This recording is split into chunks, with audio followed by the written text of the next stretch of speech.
최근 남미의 페루에서 한국 해군의 태역 포항급 초계함 순천함을 인수하며 환호성이 터져나오고 있습니다. 지난 5일 페루 해군은 카요에 해군기지에서 우리나라가 공유한 기세함 입항식을 열었습니다. 기세함을 한국에게 공유받은 후 45일 동안 만천해리를 항해한 것을 축하하는 자리였는데, 이를 본 페루 국민들은 사우스코리아 감사합니다, 한국의 블랙팬서를 한 번에 획득했다 라며 찬사를 보냈습니다.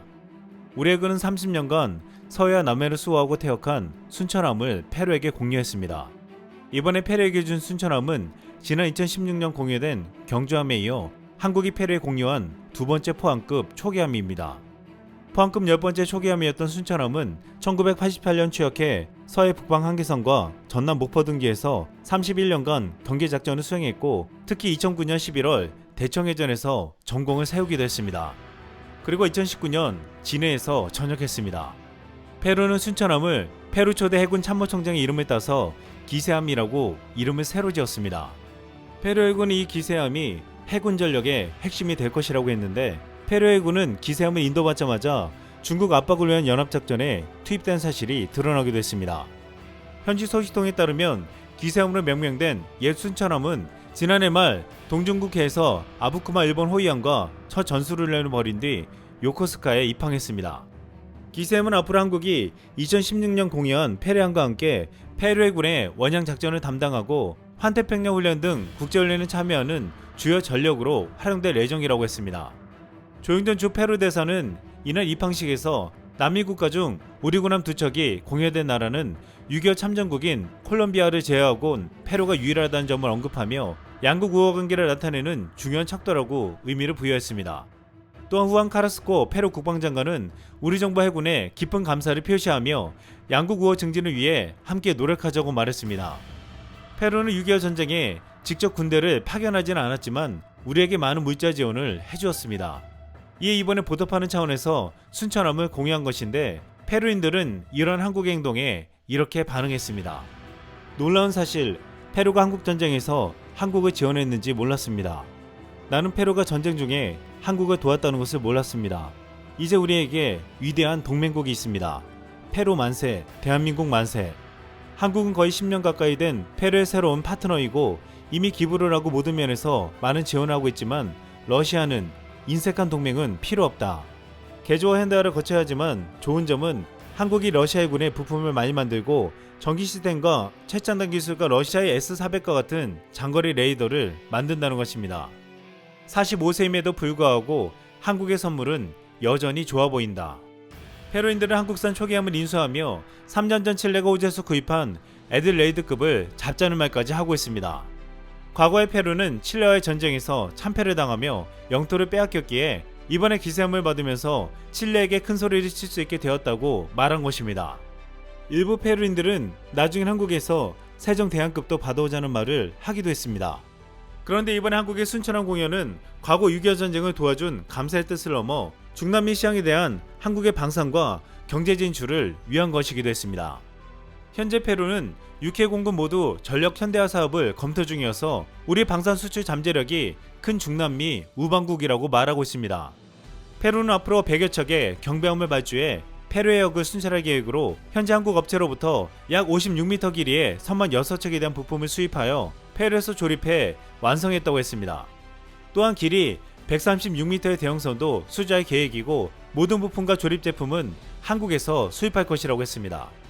페루는 또한 항공 분야에서도 한국과 긴밀히 협력하고 있습니다. 페루는 한국산 훈련기 KT-1 웅비 훈련기를 수입하여 전투기 조정사 훈련기로 최대한 활용하고 있습니다. 또한 최근 페루 공군은 최신 항공 전력 교체를 검토 중이며 총 24대 규모의 초음속 경공격기 획득 사업도 계획하고 있습니다. 페드로 카스티오 페루 대통령은 한국과 방산협력으로 페루 공군 현대화를 기대하고 있다고 말하며, 페루는 최근 FA-50 성능 개량을 중심으로 페루 항공산업 확대 방안에 대해 집중 논의하고 있습니다. 특히 페드로 페루 대통령은 FA-50 성능 개량에 긍정적인 관심을 보이며 한국 공군과 여러 국가에서 운영 중인 FA-50의 뛰어난 성능은 익히 알고 있다고 말했습니다. 수출형 FA-50은 공대공, 공대지 무장 능력 향상과 항속거리 확장을 위한 공중급유 기능을 적용했는데, 한국 관계자는 훈련기와 경전투기로 활용 가능한 높은 효율성에 따라 페루 공군에 좋은 제안이 될 것으로 보인다고 했습니다.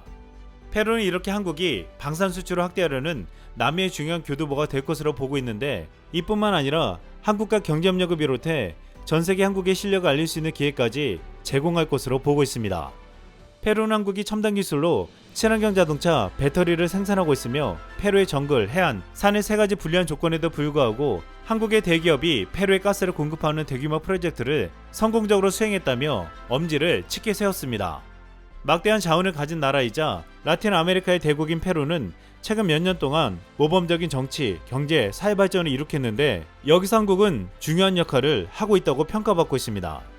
한국과 페루는 2011년 8월 FTA가 발효되고 2012년 5월 양국 관계가 포괄적 전략적 동반자 관계로 격상되며 미래 지향적 협력을 위한 제도적 기반을 더욱 강화하게 되었습니다. 세계 7대 불가사의 중 하나로 꼽히는 마추픽추의 관문이 될 친체로 신공항을 한국 기술진이 주도해 지을 예정입니다.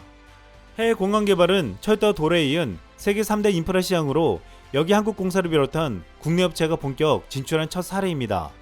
앞으로 전 세계들이 찾을 친체로 신공항은 우리 업체 실력을 세계에 보여줄 수 있는 장이 될 것으로 기대되고 있습니다.